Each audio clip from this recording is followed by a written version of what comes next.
নমস্কার, সুরজিৎ মান্না ক্রিয়েশনস চ্যানেলের পক্ষ থেকে তোমাদের সবাইকে সুস্বাগতম। আশা করি তোমরা সকলে ভালো এবং সুস্থ আছো।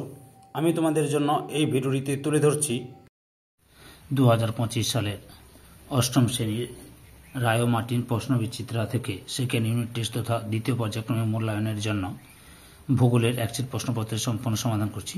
তোমরা আমার এই চ্যানেলের মাধ্যমে ক্লাস 8-এর রায় ও মার্টিন প্রশ্নবিচিত্রা থেকে সেকেন্ড ইউনিট টেস্টের জন্য ভূগোল, ইতিহাস, বাংলা ও পরিবেশ বিজ্ঞান এই চারটি বিষয়ের সেটগুলো সমস্যার সমাধান পাবে, অর্থাৎ সমাধান করে দেব। তোমরা আমার চ্যানেলে নতুন হয়ে চ্যানেলটিকে সাবস্ক্রাইব করে চ্যানেলের সঙ্গে যুক্ত হয়ে যাও। আলোচনা শুরু করছি।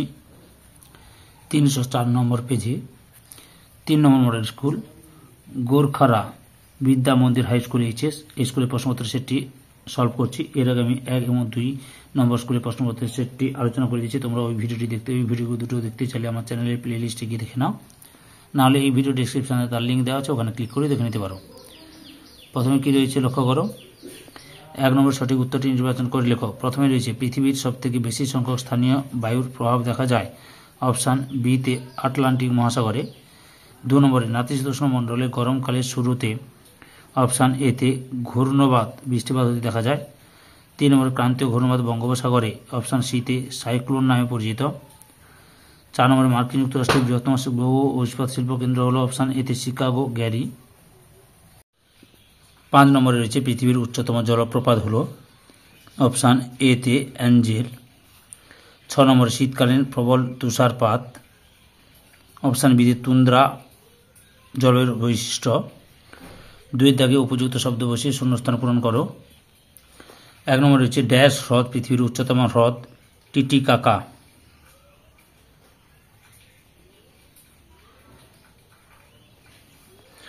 2 নম্বরে 2009 সালে ঘূর্ণবাত ড্যাশ নামে পরিচিত আয়লা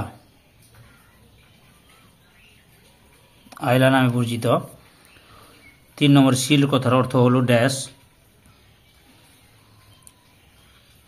এই যে শিল কথার অর্থ হলো শক্ত পাথরের তরঙ্গায়িত প্রাচীন ভূখণ্ড।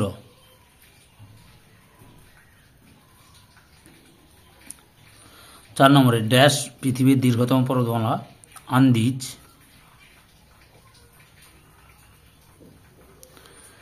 তারপরে হচ্ছে 5 নম্বর ড্যাশ পৃথিবীর প্রধান উচ্চতম সক্রিয় আগ্নেয়গিরি চিম্বোরাজো।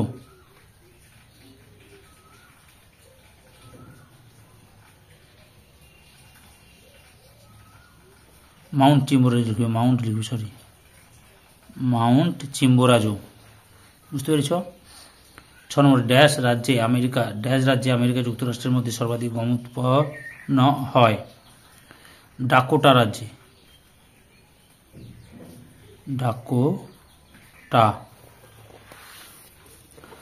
এরপরে কি রয়েছে লক্ষ্য করো। 3 দাগে 2-1 কথায় উত্তর দাও। প্রথমে রয়েছে কোন মেঘে বজ্রবিদ্যুৎ সহ বৃষ্টিপাত হয় কিউ মূল নিম্বাস মেঘে।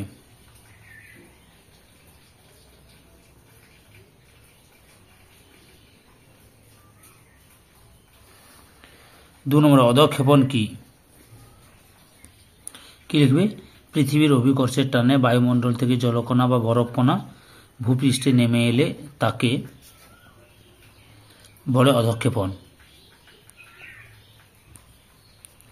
3 নম্বরে উত্তর আমেরিকার দীর্ঘতম নদীর নাম কি মিসিসিপি মিসৌরি।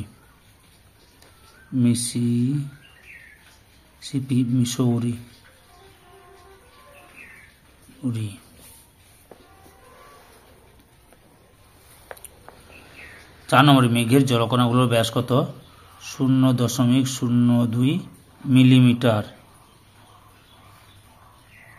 5 নম্বরে কোন জলবায়ু অঞ্চলে কোনো ঋতু পরিবর্তন হয় না নিরক্ষীয় জলবায়ু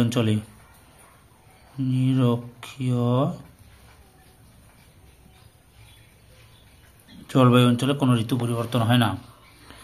তারপরে রয়েছে এস্টেনশিয়া কি পাঠ্য বইয়ের 106 নম্বর পেজে রয়েছে লক্ষ্য করো।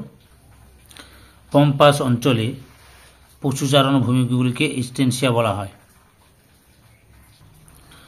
4 নম্বরে ক স্তম্ভের সঙ্গে খ স্তম্ভ মিলিয়ে লেখো। 1 নম্বরে বাফেলো ডিতে বৃহত্তম ময়দা শিল্পকেন্দ্র।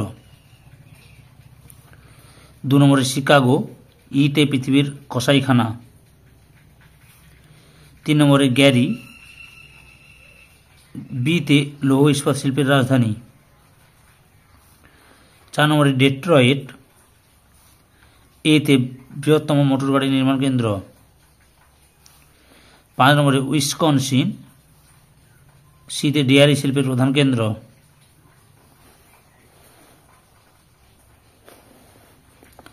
এরপরে 5-এর দাগে নিচের প্রশ্নগুলি উত্তর দাও। প্রথমে কি রয়েছে? পঞ্চহ্রদের নাম লেখ। পঞ্চহ্রদের নাম হলো সুপিরিয়র, হুরন, মিচিগান, ইরি এবং অন্টারিও।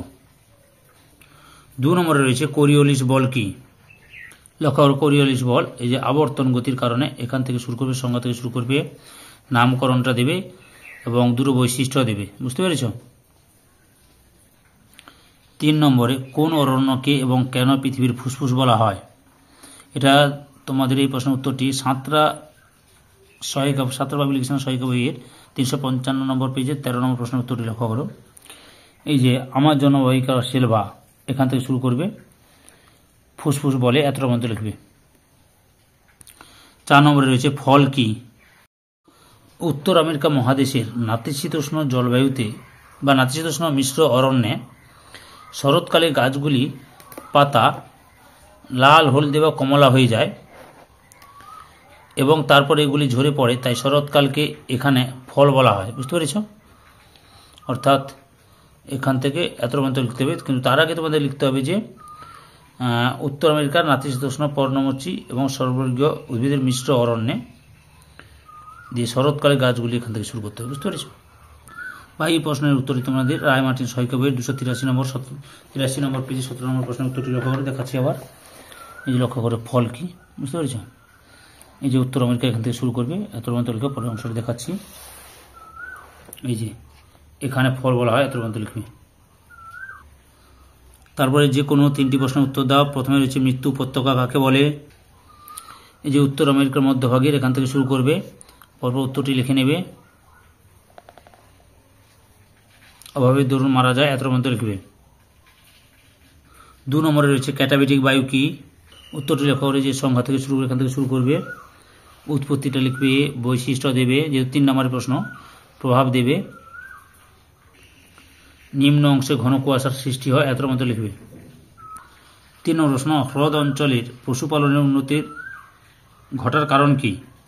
উত্তরটি লক্ষ্য করি যে পশুচারণ ভূমি, পশু খাদ্যের সহজলভ্যতা, সুন্দর করে পয়েন্ট দেওয়া আছে, লিখে নেবে, জলবায়ু, পশুজাত দ্রব্যের চাহিদা, সংরক্ষণ, শ্রেষ্ঠ অঞ্চল হয়ে উঠেছে, এতটা পর্যন্ত লিখবে। 4 নম্বরে রয়েছে দক্ষিণ আমেরিকার মধ্যভাগের বিশাল সমভূমি অঞ্চল বিভিন্ন নদী অববাহিকায় কি কি নামে পরিচিত? এই পশ্চিমে আন্দিজ পার্বত্য, এখান থেকে শুরু করো, এই সুন্দর করে লিখে নেবে। এই যে অরুণাকো নদী অববাহিকা ল্যানোর সমভূমি, এই যে উরুগুয়ে আর্জেন্টিনার পম্পা সমভূমি, এতটার মধ্যে লিখবে। সাথে দেখে যে কোনো 2টি প্রশ্নের উত্তর দাও। প্রথমে রয়েছে কানাডা শিল্ড অঞ্চলের শিল্পে উন্নতির কারণ কি? কানাডা শিল্ড অঞ্চলটি, এখান থেকে শুরু করবে, খনিজ সম্পদের প্রাচুর্য, উৎকৃষ্ট কাঠ, তারপরে প্রাণীজ কাঁচামাল, উন্নত প্রযুক্তিবিদ্যা, বিদ্যুৎ শক্তি, উন্নত পরিবহন ব্যবস্থা অঞ্চলে পরিণত হয়েছে, এত মধ্যে লিখবে। 2 নম্বরে উত্তর আমেরিকা মহাদেশের জলবায়ুর বৈচিত্র্যের কারণ কি? তোমরা 8ম শ্রেণীর ভূগোলের যে সমস্ত 5 নম্বরের ইম্পর্ট্যান্ট প্রশ্নগুলো রয়েছে, সেই প্রশ্নগুলোর উত্তরের লিঙ্ক আমি এই ভিডিও ডেসক্রিপশানে দিয়ে দেবো, ওখানে ক্লিক করে দেখে নেবে। ওকে, লক্ষ্য করো, উত্তর আমেরিকা মহাদেশের জলবায়ু অত্যন্ত বৈচিত্র্যপূর্ণ। জলবায়ুর বিভিন্নতা কারণগুলি হলো, এখান থেকে শুরু করবে, এতটা পর্যন্ত লেখো, পরের অংশটি দেখাচ্ছি। আবার এখান থেকে শুরু করো, পরপর দেখে নাও। সমুদ্র স্রোত রয়েছে, বায়ুচাপ বলয় রয়েছে, আকৃতি ও সমুদ্র থেকে দূরত্ব,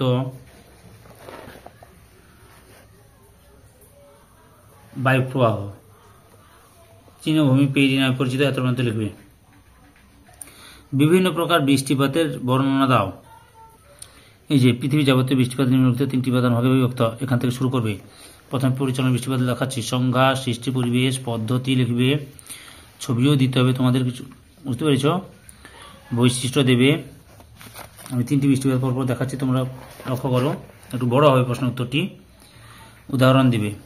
তাই শৈলক্ষে বৃষ্টিপাত, সংজ্ঞা, সৃষ্টির পরিবেশ, ছবি, তারপর পদ্ধতি,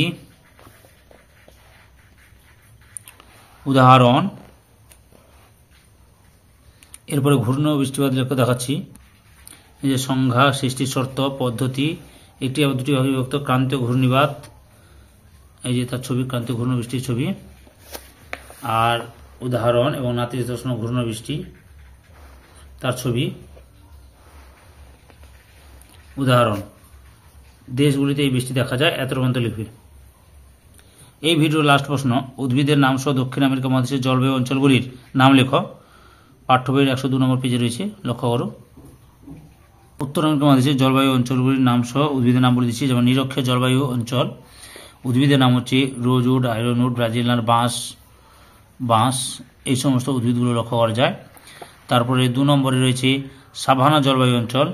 এখানে সেরকম গাছের বলতে সাভানা তৃণভূমি অঞ্চলে বিভিন্ন উচ্চতার লম্বা ঘাস, বিচ্ছিন্নভাবে শাল, সেগুন গাছ দেখা যায়। তারপরে রয়েছে উষ্ণ ক্রান্তীয় জলবায়ু অঞ্চল। এখানে কি কি গাছ লক্ষ্য করা যায়? শাল, সেগুন, জারুল, মেহগিনি ইত্যাদি বনভূমি দেখা যায়। তারপরে 4 নম্বরে রয়েছে ক্রান্তীয় মরু জলবায়ু অঞ্চল। এখানে যে সমস্ত উদ্ভিদগুলি লক্ষ্য করা যায়, বৃষ্টিহীন শুকনো জলবায়ুর জন্য এখানে গুল্ম, কাঁটা গাছ, ঝোপঝাড় এবং ক্যাকটাস জাতীয় গাছ জন্মায়। তারপরে 5 নম্বরে রয়েছে ভূমধ্যসাগরীয় জলবায়ু অঞ্চল। এখানে যে সমস্ত গাছগুলি জন্মায় সেগুলি হচ্ছে কাঁটাযুক্ত ঝোপঝাড়, ক্যাকটাস, একাসিয়া গাছ ইত্যাদি। তারপরে কি রয়েছে 6 নম্বরে শীতল সামুদ্রিক জলবায়ু অঞ্চল। এখানে কি গাছ লক্ষ্য করা যায়? চিরসবুজ পর্ণমোচী গাছের মিশ্র বনভূমি দেখা যায়। তারপরে নাতিশীতোষ্ণ জলবায়ু অঞ্চলের যে সমস্ত গাছ লক্ষ্য করা যায়, এখানে কি না, এই তৃণভূমির ঘাসগুলো সাভানা তৃণভূমির মতো লম্বা নয়, বিভিন্ন ঘাস লক্ষ্য করা যায়। তারপরে হচ্ছে নাতিশীতোষ্ণ মরু জলবায়ু অঞ্চলে কি কি গাছ দেখা যায়? ঝোপঝাড় এবং কাঁটাজাতীয় ঘাস দেখা যায়। আর লাস্টে রয়েছে পার্বত্য জলবায়ু অঞ্চলে যে সমস্ত গাছগুলি লক্ষ্য করা যায় সেগুলো হচ্ছে অধিক উচ্চতার স্থানে ঘাস, লাইকেন জন্মায়, পর্বতের ঢালের নিচে থেকে পর্ণমোচী বৃক্ষের বনভূমি দেখা যায়। বুঝতে পেরেছ? সম্পূর্ণ ভিডিওটি দেখে আমার চ্যানেলে পাশে থাকার জন্য তোমাদের সবাইকে অসংখ্য অসংখ্য ধন্যবাদ।